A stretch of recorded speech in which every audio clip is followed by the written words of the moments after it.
All right, Shalom. All praise, glory, and honor go unto the Heavenly Father, Yahweh Hashem, Yahweh Shai, Bahashem, Rakakwadash. Double honors unto the apostles and the elders, the great millstone that do rule exceptionally well, and also Shalom, citations, mercy, and blessings to all you sincere brothers that's out there pushing this word with truth and with faith. I'm Thabo Amath of Great Millstone Northwest, and I'm back again. I have still been diddling around on this RT app, and I found another article, second one of the morning, that I found that was very interesting. And since I have time, I figured I might as well do a sit down on it. All right. Now this is again, it's from the RT News app. It says huge stock market collapse is coming. Investment guru Mark Mobius. It says this was published on today's date, which is April 23rd, 2018. All right, let's read the article. It says, following Jim Rogers' latest prediction of the biggest crash of our lifetimes, that's in quotes, famed 81-year-old investor Mark Mobius says the U.S. stock market is set for a huge correction that will be trouble for everyone. All right. Now, the reason this article particularly is interesting is because we that are in this truth, we that are in this faith, those that are faithful, that are waiting upon Yahweh Bashim Yahshai, we know that the stock market, we know America as a whole is on this last leg, man. We know that the society will collapse. We know that it will crumble. We know that there's going to be where people, where the playing field is going to be even, basically. All right, people are going to be on the same level as far as financially, because this dollar does not have anything that's backing it, and it's floated so high, you know what I'm saying, that when it drops, it's got to be very drastic. It's going to change the society. All right, and we know that they need something catastrophic like that to happen. We need something catastrophic like that to happen, so that way they can come with this chip. They can implement this RFID microchip, all right, which is the mark of the beast according to the book of Revelation. All right, so this all falls in line with prophecy, and that's the reason that it is that is interesting. It says, I can see a 30% drop. The market looks to me to be waiting for a trigger to tumble. It says, Mobius said, as quoted by the London-based Financial News.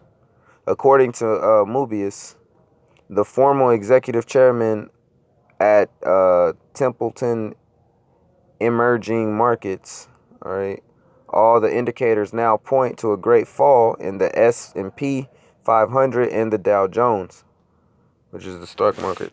It says, the consumer confidence is at an all-time high in the U.S., and it's not a good sign. He said, the market looks to me to be waiting for a trigger that will cause it to tumble. You can't predict what that event might be, perhaps a natural disaster or a war with North Korea, he said, stressing that a fall in the U.S. market would mean trouble for everyone. The veteran investor who predicted the start of the bull market in 2009 warns that any drop could be strengthened by the increasing use of exchange-traded funds, ETFs, which account for nearly half of all trading in U.S. stocks. The ETFs would or could evoke future declines once markets fall. So, like I said, man, if you want to read this article, it's here on RT. It's only a little bit left, but I'm not gonna read it all because the point's already been made that this guy, he's an investor. He knows the stock market, and he's speaking up. You know, he's warning, saying that this stock market might fall, which we understand that it must happen. I got a scripture I want to read to you, found in the book of Habakkuk, the 2nd chapter. Okay. Snaps. Let's start at 2. It says, and the Lord answered me and said, write the vision and make it plain upon tables, that he may run that readeth it. Okay, so this is what we're doing. We're reading it. It says, for the vision is yet for an appointed time, but at the end it shall speak and not lie. Though it tarry, wait for it, because it will surely come, it will not tarry. So the vision that it's speaking about right now, which is about to happen, which is currently happening, it says, though it seems like it's taking a long time, just wait for it. You know, exercise that patience.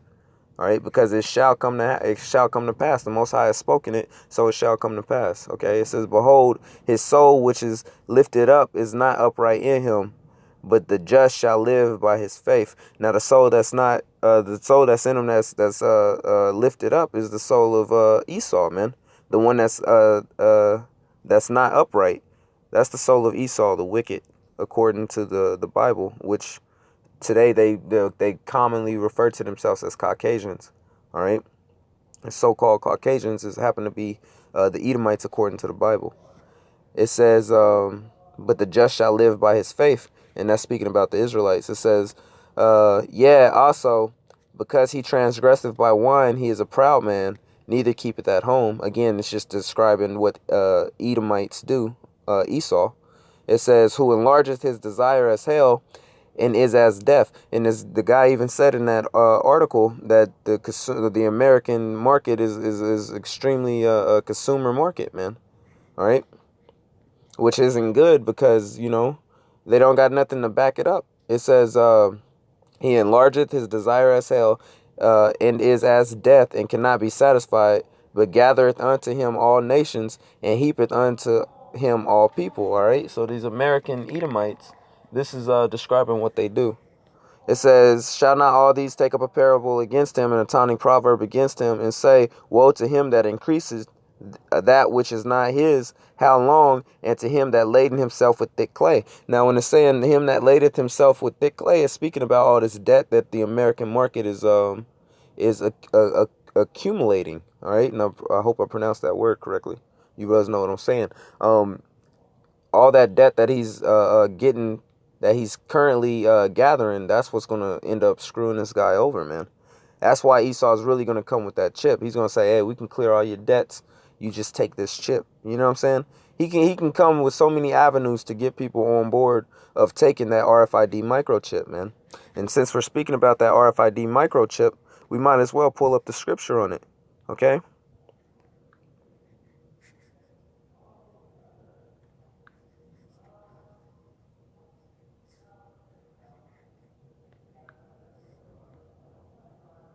This is Revelation.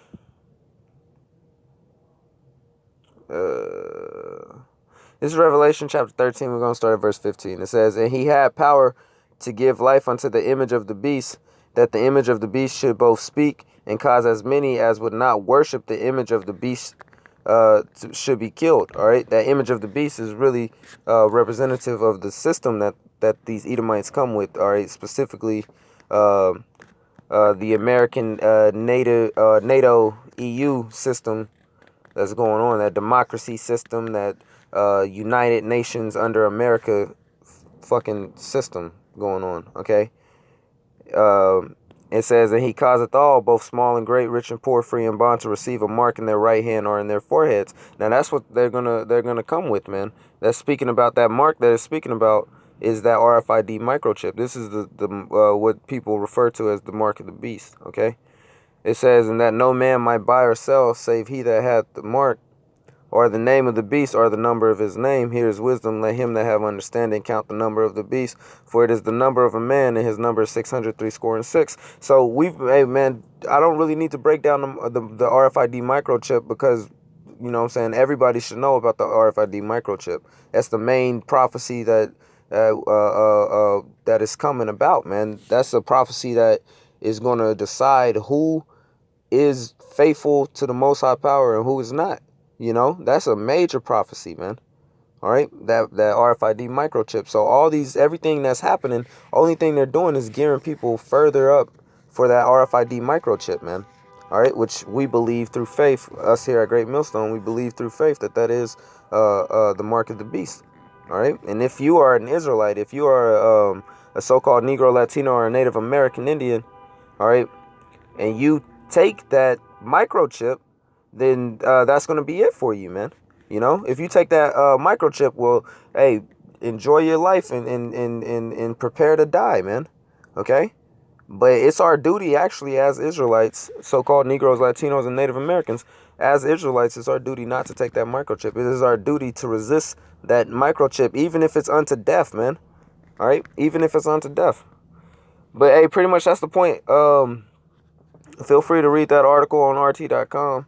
Hopefully the message was received and this was edifying. All right. Until next time, I'm gonna say shalom.